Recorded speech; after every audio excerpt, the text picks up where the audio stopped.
next speaker is Kellie McGivern. Now, Kellie is a UK registered architect who's Australian, Irish and European construction industries. She's a design manager at Hesperia and is involved in a number of infill projects in and close to Curtin. She's a residential committee member of the Property Council of Australia in WA and is a member of the State Design Review Panel overseen by the WA Department of Planning, Lands and Heritage.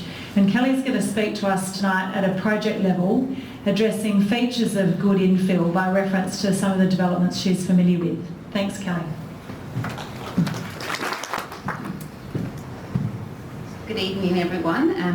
And I believe I've got Peter to thank for being here tonight. I think we all got the train today from Fremantle, so thank you very much. Infill, I called my presentation actually Infill because I think it was subconsciously, I think all infill should aspire to be good. And the way to do that is, as developers, I work for Hesperia, a developer company, and what we need is a diversity of, not quite loud enough. We need a diversity of thinking when we approach these developments, and development isn't designed on a spreadsheet, and that's a critical thing that we need. And Hesperia recognise that you know, I'm an architect by background, so cities are what I love, and that's my passion. And Josh and Peter spoke about their history before. You can recognise that I'm not from this place, and therefore I also recognise that we pay our respects to the First Nation peoples on the land that we are here today. But also my history really started in Ireland, but I studied in Glasgow and was there for 2 years before then going to live in Vienna and Barcelona. And we were always taught in university that to do this job you need to travel, you need to experience cities and what a city means. And so my training and also my start of my career was about how to create opportunities within cities. And where I come from, they put a belt around development, and it's called the green belt, and you can't develop outside of that belt. But here we tend to just keep going further and further. And the critical thing, that the way that as developers that we look at opportunities is to look at opportunities that are deemed too hard for other people to do, but we also look at existing infrastructure because for development to have to build new road networks, new footpaths, get water, get electricity to all these places, plumbing, that costs more money than actually just infill. And if you can also create infill, you're not having to sell the story to other people. People live there, they've grown up there, they want to be there. You're not selling the vision. People already get it and they understand it, and you're not creating these sterile places for people to live in. So I'm going to take you through three projects that one of which is just recently completed, Victoria House in Shenton Park, Leederville redevelopment, which is still on the drawing board, and we're progressing the designs for that, and Nedlands Reserve. So Victoria House, which is not too far from here in Shenton Park, is part of the Ontario Quarter development run by DevWA. And for us, you know, we look at projects from the first principles to see what are the opportunities within that. But for us, this ticked a lot of boxes, this location, because you know, you're 6 kilometres from the beach, you're also 6 kilometres from the CBD, and it's in a location that people really want to live. It's beside good transport systems, which Peter talked about, that's so critically important. So it's only 400 metres from the train station. This slide shows you Ontario Quarter as its initial master plan, and you'll notice Victoria House, which was built in the late 1800s as a hospital for infectious disease. And in the master plan, that site itself was contained and assumed that it could only have very small scale development a refurbishment of the existing heritage building and maybe some townhouses, maybe if you could fit it around it. But we saw that as an opportunity that had been an extension to the heritage building. So I've got some aerials which shows you a little bit about, you can faintly see the overlay of the Deb WA lot, and in yellow, the Victoria House. So that was it as its original fabric.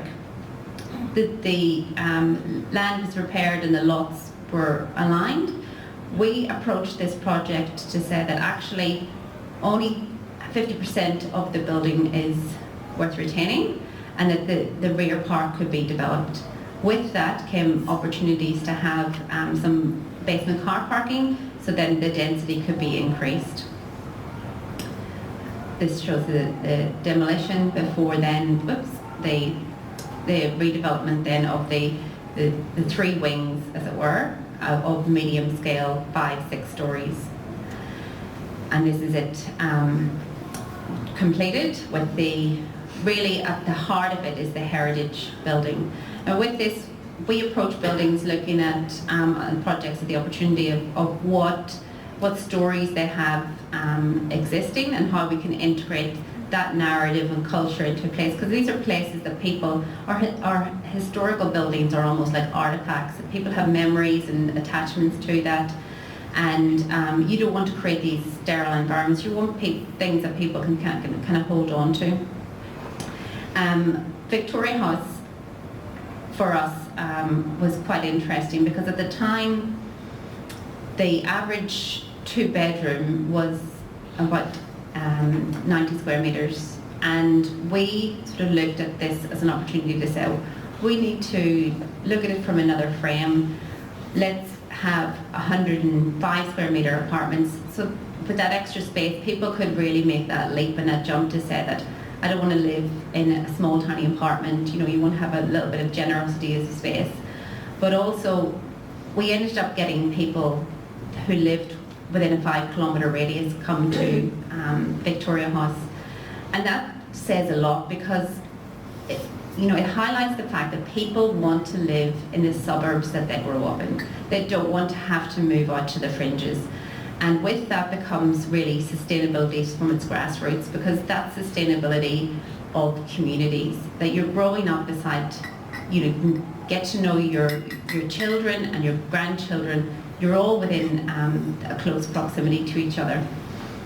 The other interesting thing is that in this development we have a really widespread cohort, so from young professionals right up through to the over 55s, and that's, I think, quite unusual, because a lot of people buying into some of these apartments in this area tend to be of an older demographic who are looking for a lock-up and leave, but this appealed to the young people because I think we were offering something different with the hospitality. So it's all around the ground plane, and the ground plane offers hospitality where you can have your coffee, pick up provisions, and you can have a drink in the evening if you want. So it's a full spectrum of the day, but it's all around green space as well. There's a heavily amount of green space around here, but it's 400 metres from a train station, so there's a really easy commute into the city, and it has there's housing diversity on the site.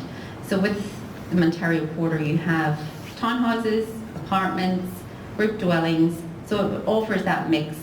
And then you see sustainability of communities where you've got a mix of a diverse amount of community, from young children to the elderly, that cross section, which is really important. Also interestingly, that at the time we were selling these apartments, for one bed was being sold for $440,000, and in today's rate we were selling those sites at those apartments at $7,500 a square metre. Today it's $10,000, $12,000, $15,000 a square metre. So that affordability line is changing. So we all have a part to play to look at how to create more diversity and be smarter about projects so that we can really make that leap to what is affordable. Leaderville, next, I haven't been keeping an eye on my time. You said you were going to help me, and I declined because you didn't look at me whenever. 10 minutes. 10 minutes, okay, good. Sorry, Josh, to call you out. Leaderville, this is another interesting one. We won this through a competitive bid with the City of Vincent. They had 2 underutilised car parks in Leaderville and public car parks, and sought out a competition for a proposition to utilise those car parks, create activation, how does it integrate into the existing network, and then and have an offer as well for the value. So we've got a diverse mixed-use precinct, looking at how we can create those connections on an urban scale, on walkable cities. And I suppose the 3 examples that I'm showing tonight all have those common things about walkable distances that we want to. Interestingly, Perth, compared to all other Australian cities, we don't tend to want to live in a CBD. People want to live in the suburbs, and part of that is probably about that we want to get to know people. We want to have that sort of sense of identity, and also the familiarity and the local aspect that, you get to know people in the local vicinity, but also having the ability to walk is really important. Josh and Peter and I were talking about, you kind of need that at both ends of your life. When I was a parent for the first time and wheeling a pram, it was too hard to get into the car. I wanted to just lay the sleeping baby in the pram and walk onto public transport. And then as we age as well, we want to be able to walk places, because being out in the fresh air and being able to meet up with friends, it keeps people connected, and that's really critical. So here at Leaderville, we have got 3 sites. We've got a site at Frame Court, which is offering office and parking and a public car park and community facilities for the City of Vincent. And then the Avenue was just split into the Avenue North and Avenue South. Avenue North will also have commercial office supermarket, and then Avenue South will have a BTR residential component, 22 stories of residential, which is in a transport node and major development area. What we do when we first look at a project is try to understand the sense of place, because I think with good urban infill, we're not in the business of doing cookie cutter stuff. That it's really about what is unique to this place and how does it integrate and how does it fit in, and that's a frame that good infill really should take. That you get to know the area. What is it about Leaderville? What is it about Nedlands? What is it about Shenton Park that makes it unique, that it couldn't happen anywhere else in the world? The interesting thread between these 3 projects is that they're all really well supported by infrastructure, road networks, bus routes and train stations, and an easy commute to the city. This just shows a breakdown about how we're looking at the street networks and the 24-hour life cycle of these buildings and these places, what happens in and around them, that they become safe places for people to live and inhabit, and that our cities are made up of not just daytime activity, but also some peppered with nighttime activity as well, and that makes us have safer cities as well. A little bit of a view of how that space could look. So there's a supermarket proposed for part of this as well. So we need places that we can go and shop, pick up provisions, places where we can meet our friends and family, places where we can go to work, and places that we can live. And that's what makes dynamic cities, a place where we can all inhabit and get access to infrastructure, green space as well, having places where you can meet in the park and recreation. And that's probably why in Perth we tend to want to live in the suburbs, because the city is a hard city. There's not a huge amount of public open space, but our suburbs are rich and green, and that's all the ingredients that we need really to have a successful and happy experience in our living. Then Nedlands, I'll touch on this, is a 5-hectare site in the heart of Nedlands. It's in the old Regis retirement living site. It's a site that has been locked off really to the community in almost in its entirety, and it's a huge urban block. And we saw this as a potential to really, Nedlands is a really green, leafy suburb, and it's supported by lots of rich public infrastructure with hospitals and primary schools nearby. And UWA is only 2 kilometres from this site as well. You can see that highlighted in orange. It's right next to the Karrakatta Cemetery, lots of green space, which is also by that cockatoo pathway as well. Those ecological links really critically important. And in actual fact, what is there is what could be described as an urban desert. It's a sand pit in the middle of Nedlands, and we're planning on planting over 200 trees, and that is not including the streetscape around it that we'll also be replanting out.